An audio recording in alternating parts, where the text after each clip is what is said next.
So you were talking about how your focus changed while you were in to prepare you for coming out. What were some of those things you did on your own? Just by stop doing the things that I've been doing as far as like getting the money that I was getting.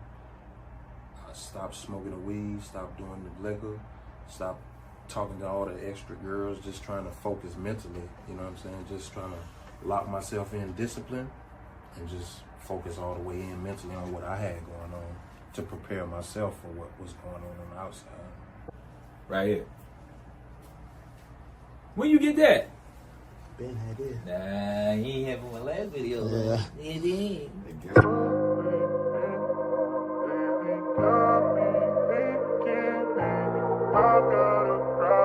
Got a problem?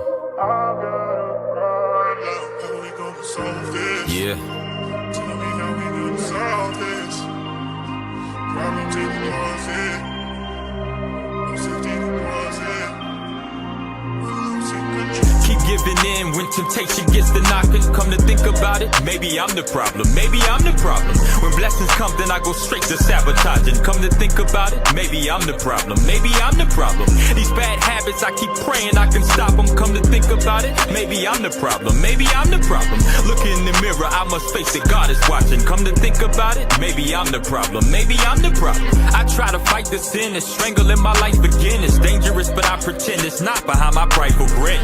Just a defense mechanism causing my light to dim. Keep letting earthly desires win that only Christ can cleanse. In my dilemma lies issues I could simplify if I stood on God's word alone and didn't improvise. My sense of pride and self-sabotage has been described in Romans 7 verses 14 through 25. Keep giving in when temptation gets to knocking. Come to think about it, maybe I'm the problem. Maybe I'm the problem. When blessings come, then I go straight to sabotaging. Come to think about it, maybe I'm the problem. Maybe I'm the problem.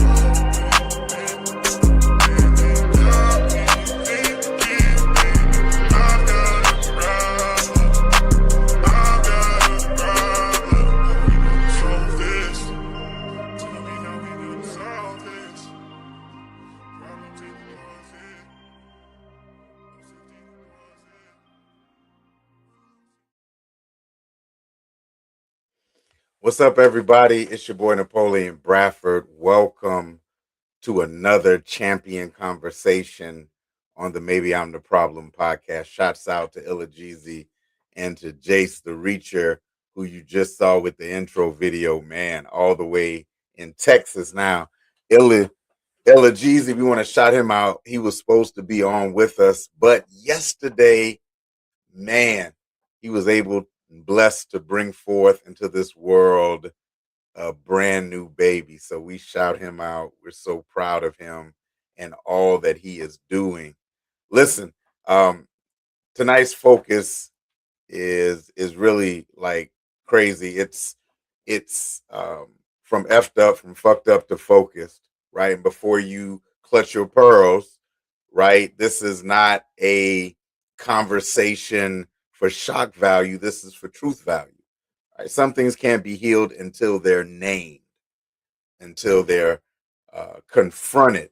They can't be interrupted cycles, and until we stop pretending that they don't exist, and until we stop trying to make them beautiful and flowery, right? Because reality is some situations aren't just messed up. They're really, really fucked up. They're really jacked up. They're really bad, right? And so being able to move from this state of perpetual darkness to this place where we are able to focus, lock in, and decide that we're no longer going to walk in that dark place, in that decrepit place, from that bad decision-making model is so necessary. So listen, I'm not on here by myself. I have with me my beloved brother, Fred, right? Y'all may know him as Jack Miles, Fred Galloway, Elder Fred Galloway. So I'm going to bring him to the stage. I'm going to allow him to introduce himself, right? I'm Napoleon Bradford, and this is my special guest. And then we're going to get into the dialogue. Listen, feel free to share this. Feel free to jump in the comments, ask your questions, right? And let's kind of explore this a little bit. This is the first of many conversations, but let's just get into it. So without further ado, my brother Fred is coming to the stage. Fred, what's up, man? Hi. Blessings to you, Napoleon, and blessings to each and every person out there for chiming in on this lovely Wednesday evening. Amen. Look, listen, it's a blessing just to be able to come on here and talk about real life. And guess what? Maybe I am the problem. Maybe you are the problem. But guess what? That's okay. You follow what I'm saying? A lot of people, from my understanding, a lot of people do call me Jack Miles. A lot of people know me by Fred. My mother named me Frederick Galloway. A lot of people may know me by Elder Frederick Galloway as well. I commend you for allowing me to step on the stage and just to be a part of telling people the testimonies and the trials and tribulations that life may throw at them, and letting them know it's okay. It's okay to mess up. It's okay to be the problem. It's okay to fall short. It's okay. God still loves you. All right. Well, listen, let's jump. So where did this Jack Miles let's go there. Where did Jack Miles come from? When was Jack Miles introduced into the world? Jack Miles, not Frederick Galloway. When was Jack Miles introduced? So Jack Miles was introduced into the world in about 2002. Jack Miles was entered into the world under an investigation by Jack Miles is a whole nother person, a whole nother identity that I made up, that I had to make up to survive the lifestyle that I've been living. Jack Miles, actually, to be the God honest truth, a lot of people in Sumter know who the real Jack Miles is. The real Jack Miles is a white man who owned a lot of property. Right?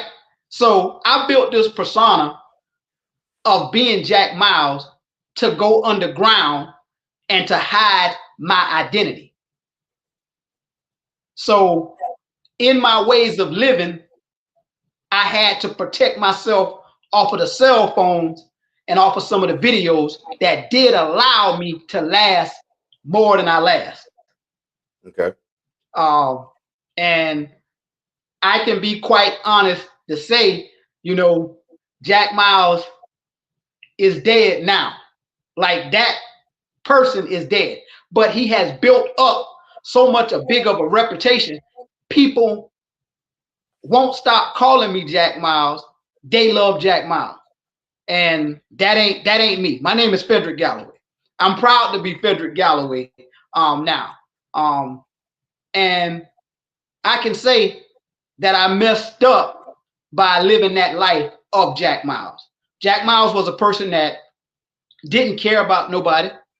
Jack Miles was a person that hurt a lot of people. Jack Miles was a person that made a lot of money, but tear up a lot of families as well, who brought hardship on his own family.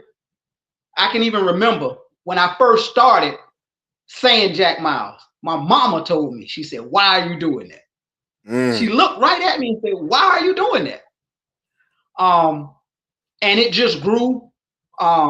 Jack Miles, Mr. Untouchable. Those are worldwide names that's known up and down the East Coast. And so two monsters. So this persona that you developed,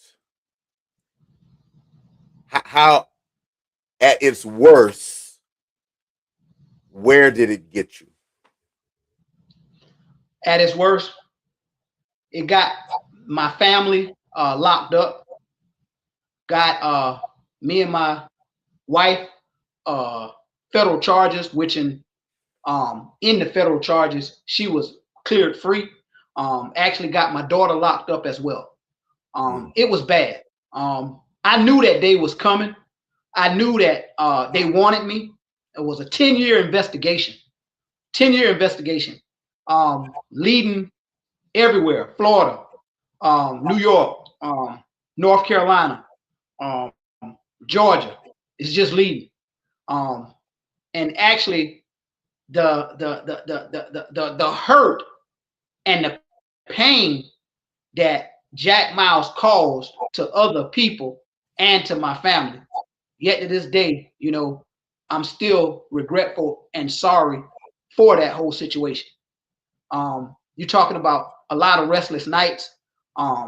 They knew what they had to do to get me. They watched me for 10 years. So they knew how I valued family. It was going to be either my wife and kids or either my mother. They had to link somebody to Jack Miles in order for them to pin me down the way that they did. And then, actually, to tell you the God honest truth, they didn't even pin me down, Napoleon. They set me up. Like literally set me up. I'm talking about set me up. They knew my wife didn't have anything to do with it. They knew my daughter didn't have anything to do with it. Actually, they knew I was asleep that night. But God had enough of me causing chaos. The first time I went to prison, I didn't know. I didn't, how can I say it? I didn't got what I was supposed to get. The second time, when I got to prison, he specifically said, I warned you one time. Now I'm going to touch what I know you love, or I'm allowed them to be touched. I'm talking about, I messed up. I was the problem. And I'm still wrestling with that right now today. Even though I'm becoming a better person, it's just some things that you can forgive, but you just can't forget, and it just plays out in your mind. A lot of families are being broken by the same type of strategic activity that they will do when they get tired of you, period. So what do you think led to going back? Let's go back to, give me a little background of your childhood and when you felt that it was necessary for you to make the decisions that eventually led to everything happening. Well, this happened when we were younger. My mother, I come from a single parent home.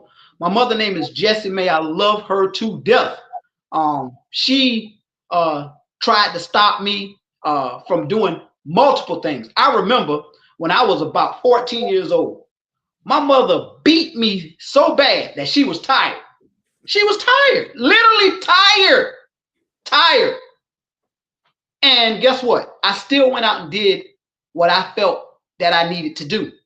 She worked, but she beat me so bad because she knew what I was doing, right? And what ultimately led me to do what I did was hurt. I seen my sisters hurt. I seen my brothers hurt. I seen my mother struggling. All right?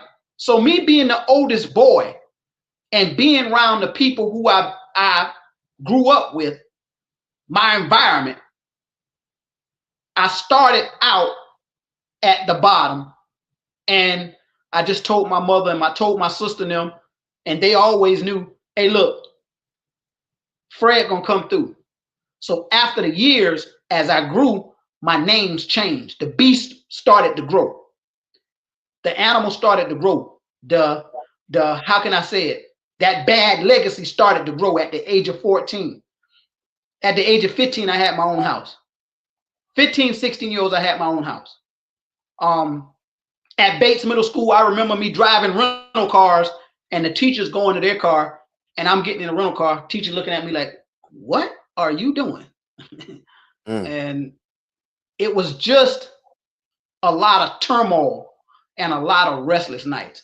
But did I make sure that my brothers and sisters was taken care of? Yeah. My mother wouldn't take no money from me now. You follow what I'm saying? Me, myself, personally, I would just sneak in and just pay the bills. You know what I mean? She wouldn't take no money from me. But I always made sure that my sister and brother was taken care of. I remember the day that my sister dad lied to them. He was supposed to come back and get them for Thanksgiving, and they were supposed to spend Christmas. He didn't come back. He lied. They cried the whole day. They was upset. They was upset. All right. My dad would come and go. He had two different lifestyles. You feel me?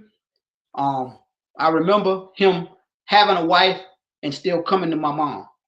And I remember when my mom said, I'm not dealing with this no more. I'm better than this. It's just a lot of stuff. And I'm telling people now that starts in the home from an early age that people is still dealing with right now. Like literally, okay? My mother loved me, right? But me loving some person, loving somebody else, I just now got into the nature of loving somebody else and really, really understanding and knowing what true love is, agape love, through your flaws and through everything. Because guess what? I didn't have a childhood. So right now, I'm at the age of 29. No, I'm not 29. At the age of 49, I'm just now developing who Frederick Galloway is. I'm just now enjoying life.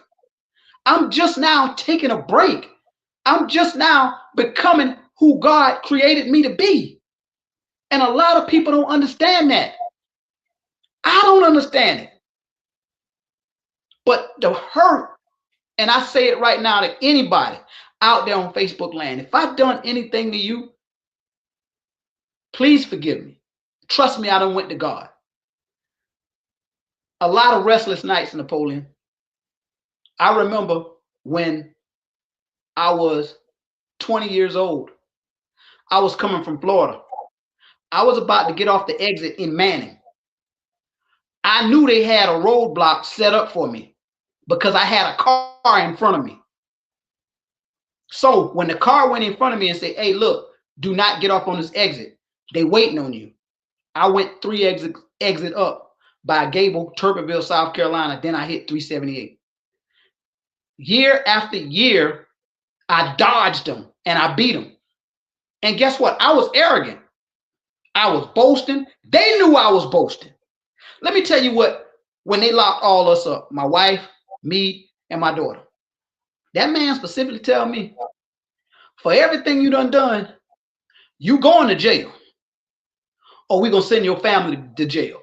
Just like that. It wasn't no, you going to jail because we had enough of you. Mr. Untouchable, Jack Miles, G Money, whoever you want to do. They had a file that thick, 10 years of how much chaos I caused. That's when they gave the feds my case. They had me under investigation since I was about 21.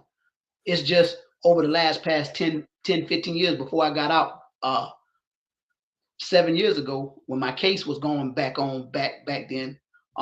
They just decided to give my file to the feds. If the state can't deal with you, they will hand you over to the feds. So it started, it sounds like, as a means of providing and survival, right? Whatever you started doing to make sure you, so at what point did it morph? Did it grow into to being out of control and reckless? Like at what point, what led you to keep going even after, you know, your brothers, your siblings got older and started providing for themselves? What led you to keep going? And at what point did you realize you'd fucked up? Like, did you realize you'd gone too far? Actually, what amped me to keep going was the lifestyle, was the so-called respect and love that the streets show you, and the need for me to make sure that everybody else around me who really didn't mean me no good was okay. Like literally, I had built up from being at the bottom to going to the top. We ran half of something one time, period. bottom line, and half of Manning. We ran it. So I had people looking up to me, and it just started building. It just started building. It started building. It started building. And it's like now, whatever I do, if I'm into it, then I'm going to be the best. Back then, I was a leader. I was a natural born leader, leading people down the road of destruction. And I remember this when I was in prison. God told me, he said, as much people as you led to destruction, I charge you to lead to the kingdom of God. And this thing just kept building and building and building. Then it was in 2012. Two of my homeboys came home from the feds. And they say, Mr. Untouchable, they want you. Some people already start giving you up. Stop. My wife told me, Frederick Galloway, before I went to jail the last time, she said, stop playing with God. Stop straddling the fence. Before we got locked up, my mama told me, son, get a job and keep a job. When I first got out, I was still playing, so he had to send me back. When I knew I messed up, Napoleon, when they came home from the feds and said, hey, look, they want you and they're going to get you. They want you bad. This is when I said, you know what? I messed up. I messed up so bad that I can't turn back now. And these people want me by any means necessary, and they're going to get me. I knew that. I knew that when I began to have more restless nights. I knew that when Anthony Dennis called my brother-in-law at one point and say, hey, look, listen, you tell him I had enough of him. Period. I knew I messed up. I knew I was going back to jail. I knew I had done caused too much hurt, too much pain. And I knew I had to leave my family. I knew that. So why do you think it takes that long? Like, why do people stay stuck even when they know they need to change? Why? Because you said it took your mom saying it, your wife saying it, the guys coming home.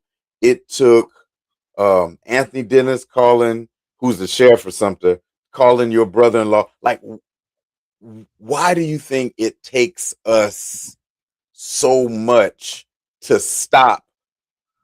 Sometimes even to the point of arrest or, some final act to get us to stop. Why does it take so much? Some of that could be pride. A lot of it could be selfishness. And then a lot of it could be lifestyle. And then a lot of it could be just blind. You got to think, Napoleon, I've been blind a long time in my life. I really thought I've been doing good. I really thought I've been being a man because I had money and had people following me. I really, really thought I was doing something. Lifestyle and being blind and pride. Okay, stay there. Because is it blindness or is it perspective? Because you saw something, but what you saw was success, right? You didn't see the destruction. So you saw something, it just wasn't the right thing. Exactly. Okay. So what do you, what right here, let's talk about perspective as it relates to our problem. So you saw the money coming in. You got a house at 15. You driving rental cars. The teachers seeing you, they're perplexed. In your mind, you thought you had become this persona, because you said earlier the beast grew. So you had become this Mr. Untouchable, right? So at that point, it seems like from what you saw, you didn't see it as a problem, as a negative. Nope. You saw it as something to herald and something to boast about. You used the word arrogance earlier. So how many times does arrogance become our means of self-sabotage? How does arrogance play into all of this? Listen, arrogance play into it when you, how could I say it? You do not want to see yourself. You do not want to hear truth. Arrogance and pride, it plays into that to where as though you actually really think that you're doing something. And then you're going to keep doing it. You're going to keep doing it. You follow what I'm saying? You're going to keep doing it. You're going to keep feeding it. You're going to keep feeding that monster. You're going to keep feeding that temptation. You're going to keep feeding it until it slaps you in the face. Until God take his hand off you and say, you know what, enemy, have your way with him. And you know what? Have your way with his family, because that's what he loves. I'm going to take everything from him, or allow it to be taken, for him to see that I want his attention and he's living in destruction. I had to really hit a brick wall because of arrogance and pride. And a lot of people don't realize that before destruction, it comes warning. It comes warning before destruction. Being rebellious, not listening to the people that are around you. Being rebellious. Napoleon, I was not going to stop. So he had to allow me to stop. And that's how some people don't understand. And sometimes we get in other people's way and God be trying to let them hit rock bottom. And then sometimes we try to play God and we mess up what God is trying to do. And it might hurt them because it hurt me. Stay there, right? Because I often hear people that are people judging a person going through, and they say things like, if they didn't get arrested, they wouldn't have stopped. Or if they didn't get caught, they wouldn't have stopped. And that's not necessarily a bad thing, because sometimes God needs them to hit rock bottom, right? Sometimes God needs them to hit the wall. Sometimes God needs them to be the example. Now, and go ahead. And I'm going to tell you, for each and every person who out there listening right now, that rock bottom state for me did not feel good. I'm telling you right now, listen, and I'm saying this with a pure heart. Do not allow God to take his hand off you and let the enemy have his way with you. Napoleon, I was supposed to been sent to Georgia. They sent me to Virginia. Okay? I was supposed to not be behind the wall. I was supposed to be in the camp. I was behind the wall. Okay? I've been in lockup 3 or 4 times just because I wouldn't tell on what was going on. I got cut right here in prison. Got in a fight. I got thrown in lockup because I wouldn't tell. Please hearken to the voice of God. Don't go down the road and hit rock bottom like I did. When I say hit rock bottom, I had my encounter with God in lockup doing 23 and 30. That means 23 hours a day and 30 minutes, only 30 minutes to go outside and see the sky. That's it. For 90 days one time. Then it was for 45 days. And then it was for 30 days. My sister Sabrina prayed me through. My mom prayed me through. I'm telling you this. You do not want to hit rock bottom. You don't. It's going to hurt. I'm talking about the pain, Napoleon. I'm talking about the tears, Napoleon. I'm talking about the encounter with the devil on this side. telling you to hang yourself. And God on this side telling you, I got you. I got you.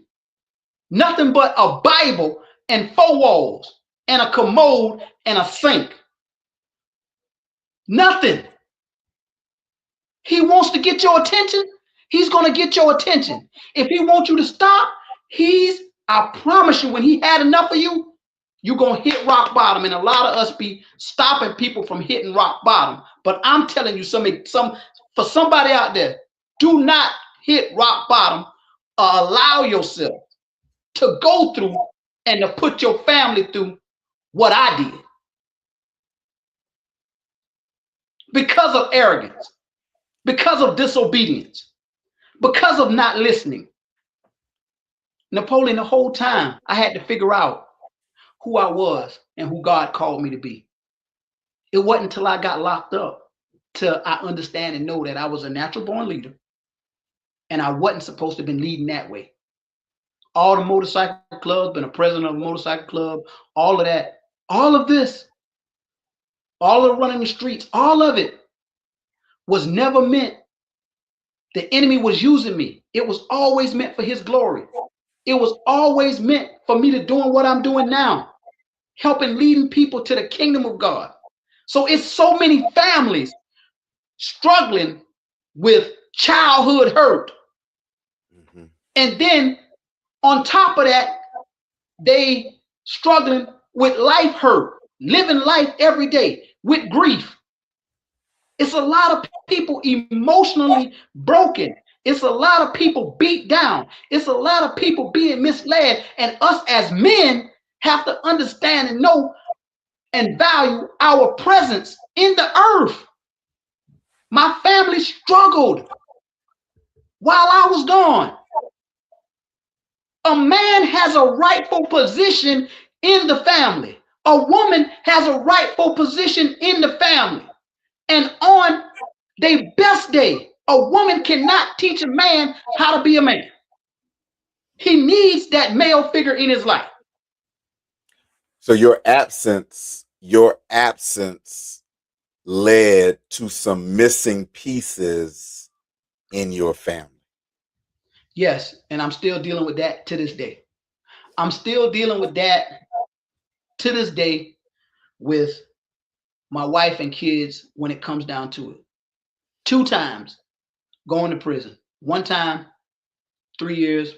The next time, it was almost 4. I wouldn't listen. I would not listen.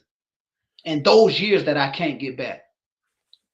Trust is still being, how can I say it, rebuilt. Security is still being rebuilt when it comes down to it.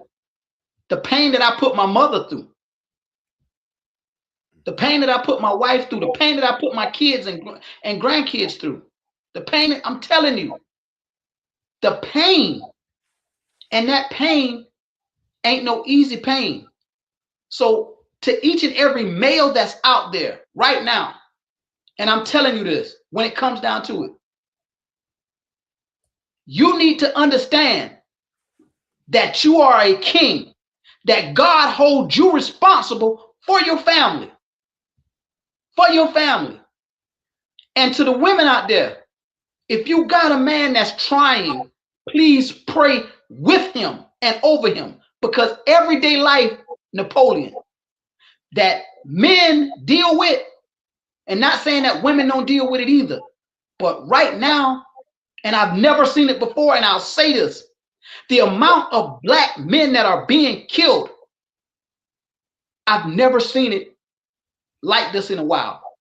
And I'm telling you, the last time it been this much black people being killed, you got to think about it. When Moses been being born, when Jesus been being born, they've been killing them. They say kill them all. And either we getting killed or we going to jail. And the cycle keeps repeating itself. So when did you decide? Like, what led to you deciding to really seek healing? Like, when was it not about performance, not about just saying I'm gonna get better just to get by. When did you, Fred, decide that you really wanted to be healed? When did your focus change? I was out of jail for 5 years. My focus honestly changed probably about 2 years, maybe 18 months. When I seek help, I was going to counseling now for about 4 or 5 months to get better, to get more emotionally intelligent, to be able to handle my emotions. Because even as an elder, even as a pastor, Napoleon, people really don't think that we struggle with things. They don't think that we struggle with things, but we're human beings. It's like literally. So my thing is this: when you say maybe I'm the problem, maybe I am the problem, but I'm going to the problem solver with my problems. And guess what? He say, bring it all. So if you messed up, whatever you doing, take it to God. A lot of people run from God instead of running to God, being the problem, not understanding and knowing that He is the problem solver. Napoleon, and I'm gonna say this: we have so many families that are being tore down. We got so many families that are being broken apart because of today's society and today's world. They're not even understanding the principles of God, on kingdom principles, on how He instructed this thing. It was never supposed to be one person. Never. Because if that's the case, He wouldn't say it is not good for man to dwell alone. So I will bring him a helper to walk beside him. So when the father is gone, the burden is on her. When the mother is gone, the burden is on him. It's supposed to be oneness. And that's what the enemy hates. Napoleon, he wanted to take me out. And guess what? He was trying to take me out before I went to prison. When I was in prison, he was trying to take me out. And all of this was to stop the plan of God. To stop the plan of God. So you talked about therapy, you talked about faith. This idea of suitable helper, this is also translated not just husband and wife, but also community, right? Right.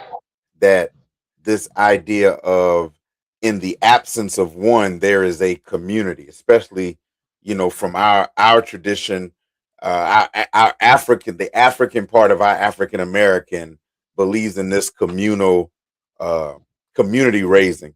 So that also means that we have to hear and respect the voices in the community. And Yeah. One thing you said was you didn't listen when those in the community were trying to talk to you. When your mother, when your friends, when your people were trying to tell you to change. What now? Now we're on the other side. You've been out 5 years. You've grown and evolved. How do you receive correction? How do you receive confirmation, counts? How do you receive it now?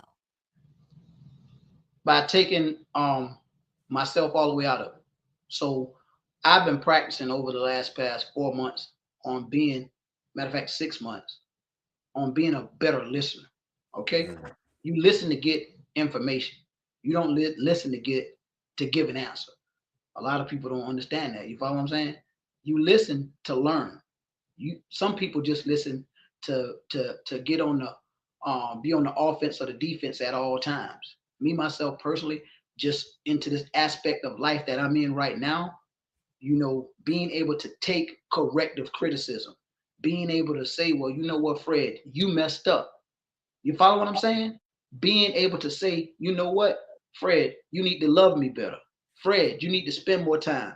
Fred, you need to go out and do some other stuff for the community. Because you're right, it takes a village to raise a child. So the village has to come together as a community, like you say, to help heal these men and women that are out there. Because we got other broken people matching up with broken people, and they creating other broken people. So I'm still working on my healing and my deliverance in some areas of my life. And I thank God for that. I thank you for that. I thank your wife, Karen, for that. I thank every man and woman of God that God has placed around me for knowledge. And that's the thing that we have to consider and understand. Iron sharpens iron. Bottom line, iron sharpens iron. So I might not be my best today. My wife might not be her best today. My daughter might not be her best today. But when the one falls short, the family, the community is there to intercede, to pull up, to pray for, to push in certain situations and stuff like that. So how does that look? So a lot of times we hear and see shame attached to decisions where we end up putting people down, we end up talking about them, dragging their name. What does accountability look like when shame is not attached? And that's a hard thing when it comes down to it, because, right, accountability in the world today, Napoleon, is hard for people. People don't like to take accountability. So they pride get in the way, and that's when they shame come in. But not understanding and knowing, accountability and having an accountability partner is just making you become better. Seeing yourself where you don't see. You follow what I'm saying? Because a lot of people walk around and they really, really think that they live in their best life, or really, really think that they're not the problem. Not understanding that, you know what? You don't have it all the way together. God is still working on you, and that's okay. He can still use you. You follow what I'm saying? So a lot of people get stuck to where as though they have to have this persona, and some of them just don't like to say, I'm sorry, I messed up, I'm the problem. That's pride.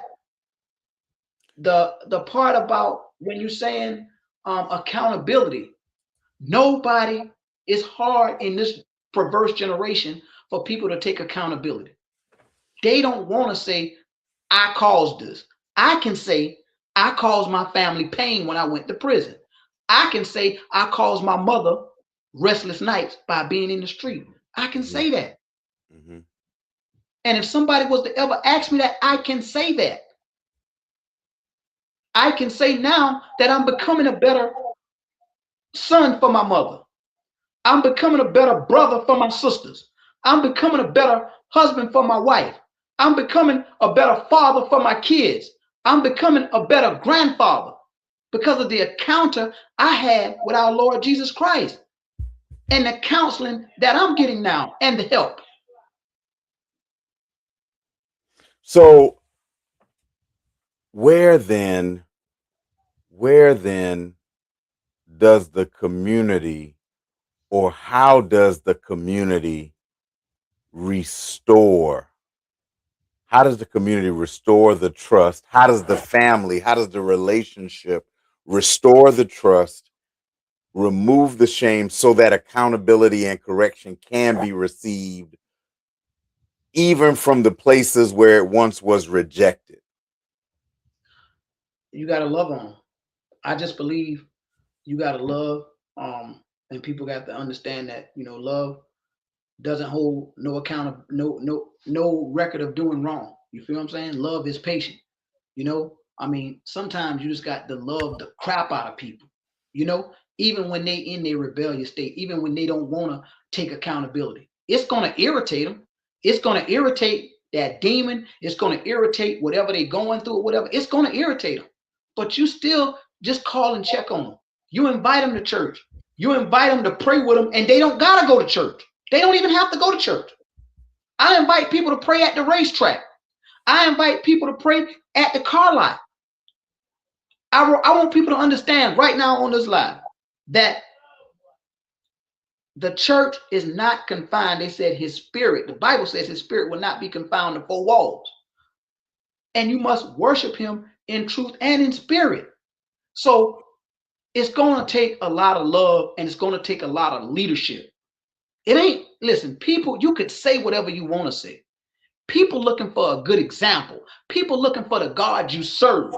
People want to look at the God that delivered you from where you was at to what you're going through. I mean, from what you're going through. People want to see how you and Karen made it. People want to understand and know how you open up all of these businesses. People want to know how I'm surviving right now legally and opening up businesses. You follow what I'm saying? People need encouragement. People need good leadership and guidance without no judgment. A safe place. It has to be a safe place that people have to know that they can come to. One of the biggest things my wife told me, and she was like, and I'm building on this right now.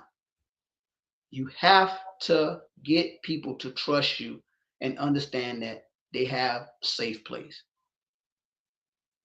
You can't tell people business. You can't gossip. You can't do none of this when it comes down to it. People looking for somebody who they could trust and somebody who they can share their innermost secrets with and not be judged. Because the church, like literally, I mean, if we gonna tell it, we're gonna go ahead and say it. It's a lot of people out there right now who's dealing with church hurt. They don't want to mess with church people. Period, Napoleon. Yeah. I also wanna let's pause here before we go to close this thing out. Nikisha makes a good point, right? This idea of hierarchy as opposed to community, right, is where there is a challenge, right? Hearing the man as the head of the house sometimes make them feel like they have to be strong and do it all themselves, but that's not necessarily what God wants. That's why this helper, like, you're not supposed to do it alone. It's not about hierarchy.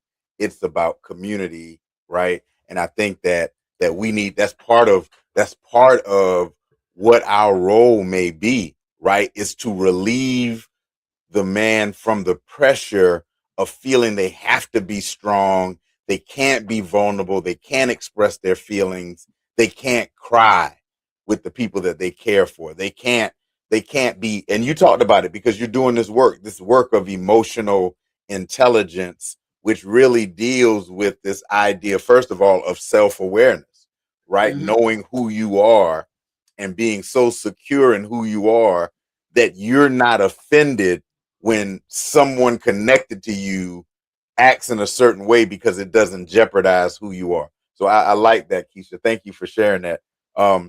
Back to what you were saying about the community, though, and about this removing. So let's say there's someone listening that wants to take the first step to change, but they don't know where to start. They realize that they've been effed up, they've been messed up, they've been making the mistakes, and they want to get more focused, right? What are some practical things that they can do, Fred, to start regaining their clarity, right? Well, I would first tell them to honestly and truly take time to seek God first. And you gotta clear your mind, and you gotta clear your communication. You can't say that you want to change and you communicating with the same people who led you down this road or who want to see you continue on going down this road. I had to take the first step with submitting to God and changing my circles. Napoleon, I fed families after families. I always had a crowd around me. But when I got myself straight and said that I was going to put God first and then I was going to be a family man, everybody fell off. But everybody wanted that beast. And the beast ain't here no more. So what I'm saying is this. They got to make a conscious decision that they want to change their life. And they got to understand and know that nobody's going to judge them. They got to understand and know that people going to fall off. It's a mindset that they got to do first. It's a mindset. You might not be able to have what you normally have. You might not have the thousands. You might not have the respect, which it ain't respect, it's fear. You might not have the luxury of being the man or being the woman. See, a lot of people don't realize, right? The enemy, right, is a trickster of all of this to manipulate you to think that you're doing right and you're doing wrong. So what I'm telling you is out there, the first step is submitting to God. And the second step is changing your communication and the people you hang around. You got to make a conscious decision to do that. Yeah. So back, look at Tawana. Yeah. Go ahead. So that conscious decision must first be being honest, right? Admittance, first of all, that you messed up, that you're in this dark place, and that you can't get out of it on your own, which then leads to this being able to say what you need. Now, you may not know all the steps, but your first thing is, I need help. Exactly. Right? I need help. Right? Which goes back to this seeking God, because seeking God, it sounds more difficult than it is. Because going back to what Tawana is saying, your simple ask for help just has to be asked to the right person. Yeah, definitely. And right? and I'll say this to add on to that. Look, yes, you need God, but I'm telling you, when it comes down to it, I'm talking about professional help in dealing with what people deal with right now. I'm telling you, since I started my therapy over the past 4 months, when it comes down to it, 5 months going on, I ain't never felt no more better. So yeah, it's actually admitting and being honest with yourself to say that you messed up and you need help. And the biggest thing for each and every person out there, agape love. When this person start to go forth, don't look back. I'm telling you, connect yourself with the people who gonna love you flawlessly. I'm telling you, Napoleon, it's gonna be hard for them to take the first step, but I'm encouraging them to take the first step and don't look back. I promise you, you don't want to hit rock bottom. Take the first step. Will it be hard? Will people fall off? Will people talk about you? Will people leave you? Yes. But will you be free and set free? And will the truth set you free? And will you become who God ordained you to be? I believe that. It's going to take growth and change. And then you align yourself with people who are around you to help you grow and change, who don't have an underlying agenda. It's going to take growth and change. Napoleon, I told somebody this on my live earlier. You can do whatever you want to, but this journey called life, you can't dodge that. And the way that you live it and what you do is totally on you. But I'm telling you, when I went to prison and I was in that cell, that was the heart. And I'm telling you, Napoleon, before I go and you can take over, if the strongest man and women in prison say that they don't cry, they lying. I promise you, they crying. I don't care if it's one time a year, they crying. The toughest of them all cry. So I'm saying we got a fallen generation. We got families that are being torn apart. We got motherless kids out there. It's time to stop, and it's time for us to take a stand. It's time for us to really, really do what we need to do as a community, to welcome people in, to show people the right way, to show people how to do it, even in their flaws. Even in their flaws.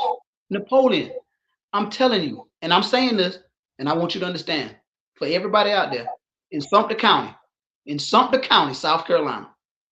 I do believe in the next 4 to 6 months, it's going to be a RICO law that come up, and they're going to get anywhere from 20 to 50 people. It's going to be a RICO Act that's going to come up, and it's going to be a lot of men and women going to jail for absolutely, it's going to be crazy. So I'm telling you, choose this day who you're going to serve. You stop putting your mother and your father and your wife and your kids through all the selfishness. When they come, they're going to lock you up and going to lock them up as well. And they're going to pin you to the wall and make you plead guilty. They're going to make you stop. So that's just all I'm saying. Make the first step. Don't be prideful. Don't be bashful.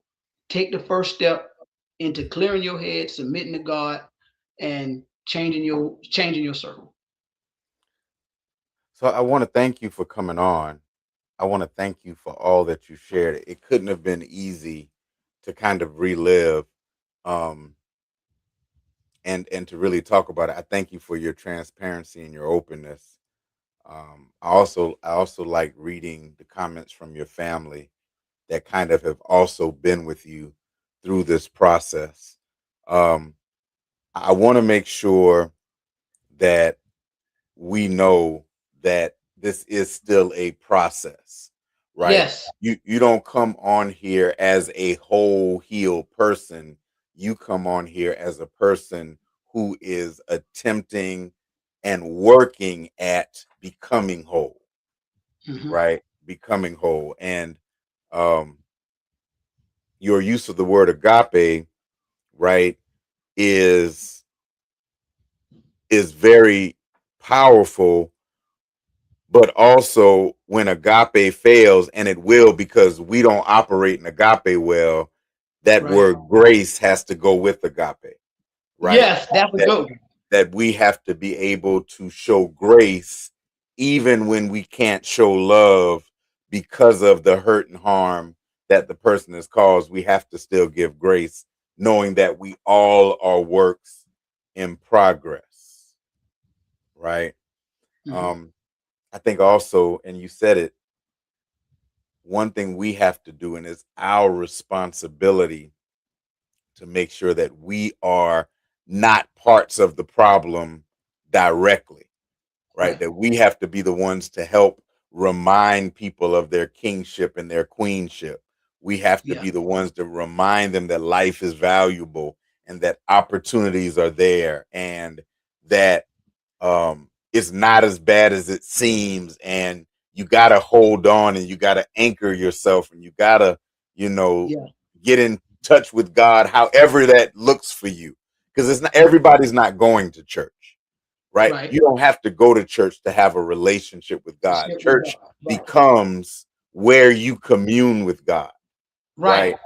And so I love that has to be our focus, because in making God the center of community and removing God from the church house, we then allow everyone, regardless of their condition or problem or situation, to have equal access to God, right? And that's really what I believe we must do.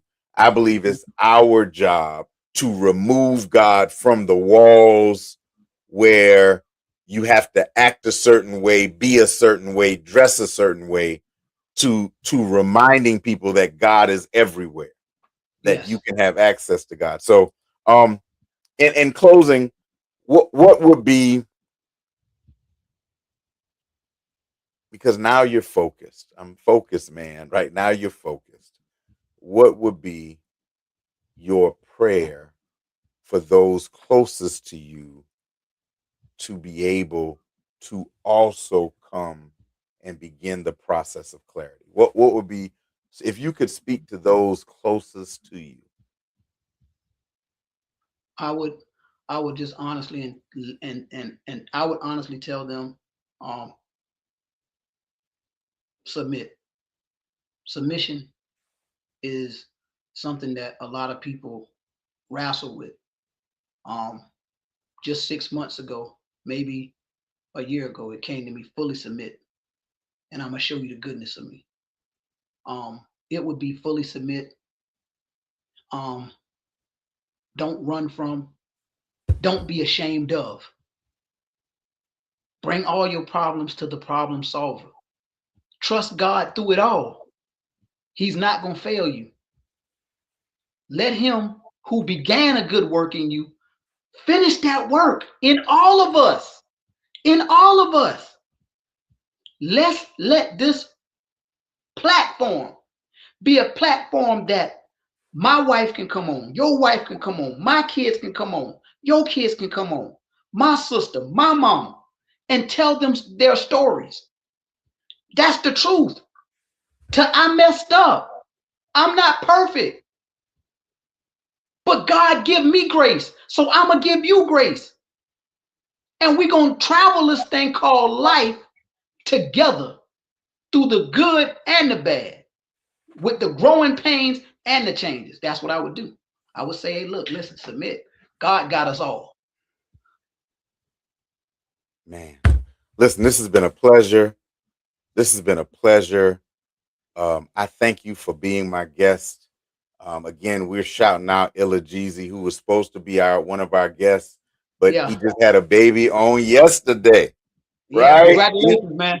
He just had a baby on yesterday. So we're excited for him and his future, and to hear him in the opening talk about what he had to do to be ready to come out, and to see 2 years later, he is now a father. He's a podcast host. The idea is, regardless of where you are, no matter how deep or bad or messed up your situation is, with God, with community, with help, with honesty, you too can get focused. Yes. Thank you for being on. Blessings. Love y'all. Until the next one, we'll see you. So you were talking about how your focus changed while you were in, to prepare you for coming out. Mm-hmm. What were some of those things you did on your own? Just by stop doing the things that I've been doing, as far as like getting the money that I was getting. I stopped smoking the weed, stopped doing the liquor, stopped talking to all the extra girls, just trying to focus mentally, you know what I'm saying? Just trying to lock myself in discipline and just focus all the way in mentally on what I had going on, to prepare myself for what was going on the outside. Right here. When you get that? Ben had it. Nah, he ain't have my last video. Yeah. It did.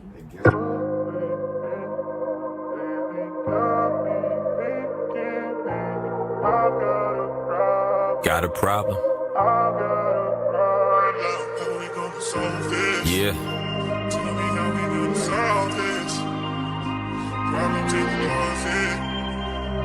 No safety deposit. We're losing control. Keep giving in when temptation gets to knocking. Come to think about it, maybe I'm the problem. Maybe I'm the problem. When blessings come, then I go straight to sabotaging. Come to think about it, maybe I'm the problem. Maybe I'm the problem. These bad habits, I keep praying I can stop them. Come to think about it, maybe I'm the problem. Maybe I'm the problem. Look in the mirror, I must face it, God is watching. Come to think about it, maybe I'm the problem. Maybe I'm the problem. I try to fight the sin that's strangling my life again. It's dangerous, but I pretend it's not, behind my prideful grin. Just a defense mechanism causing my life to dim. Keep letting earthly desires win that only Christ can cleanse. In my dilemma lies issues I could simplify if I stood on God's word alone and didn't improvise. My sense of pride and self-sabotage has been described in Romans 7 verses 14 through 25. Keep giving in when temptation gets to knocking. Come to think about it, maybe I'm the problem. Maybe I'm the problem. When blessings come, then I go straight to sabotaging. Come to think about it, maybe I'm the problem. Maybe I'm the problem.